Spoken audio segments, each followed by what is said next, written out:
বিশ্বনবী সাল্লাল্লাহু আলাইহি ওয়াসাল্লামের জীবনী, ওনার বায়োগ্রাফি নিয়ে কথা বলাটা দুষ্কর, কারণ এটার কোনো শেষ নাই, কুল নাই, কিনারা নাই, বিয়ন্ডলেস, বাউন্ডলেস, বটমলেস। সুবহানাল্লাহ বলেন।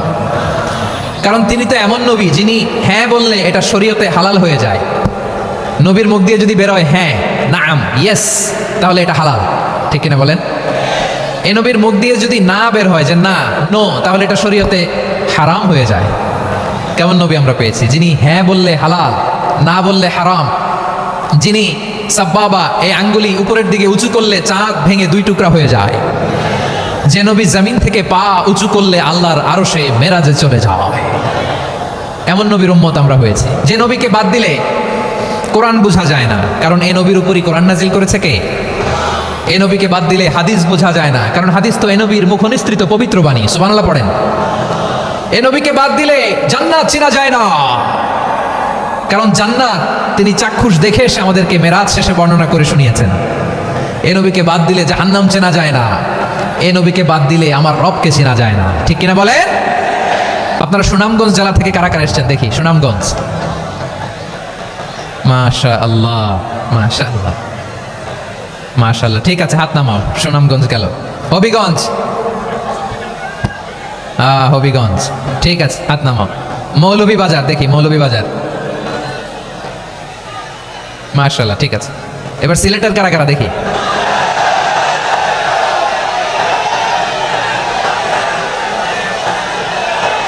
মাশাআল্লাহ, মাশাআল্লাহ। বক্কা, বক্কা, ঠিক আছে, ঠিক আছে, মাশাআল্লাহ, মাশাআল্লাহ, I like it, I love it, মাশাআল্লাহ। সুনামগঞ্জ, হবিগঞ্জ, মৌলভীবাজার, সিলেট।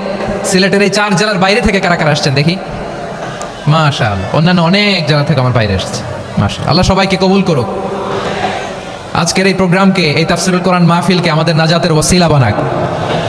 3 দিন ব্যাপী দেশের প্রথিতযশা অত্যন্ত বিজ্ঞ প্রাজ্ঞ ওলামারা যে সমস্ত আলোচনা, দিক নির্দেশনা এই মঞ্চ থেকে আমাদের জন্য রেখেছেন, আমরা যেন সেগুলোর উপর আমল করতে পারি। আল্লাহ তৌফিক দান করুক।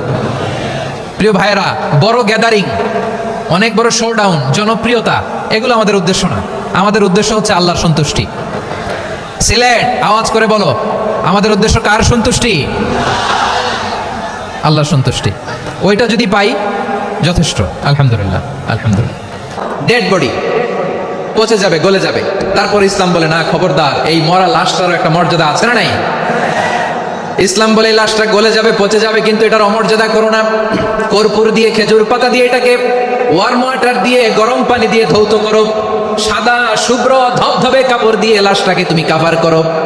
তারপরে খাটিয়ার মধ্যে লাশটাকে রেখে বিশাল একটা প্রোগ্রাম করো, একটা ফিউনারাল প্রোগ্রাম করো। ওই প্রোগ্রামের ডানে বায়ে পেছনে লাশটারে রাখলে হবে না, প্রোগ্রামের একেবারে সামনটাতে তুমি লাশটাকে রাখো। সুবহানাল্লাহ। একটা ফিউনারাল প্রোগ্রাম করতে হবে, তাকে শেষ বিদায় জানাতে হবে, যেটাকে আমরা জানাজা বলি। কি বলি? জানাজা মানে মাইয়িতের জন্য দোয়া, তার জন্য দোয়া করা হয়।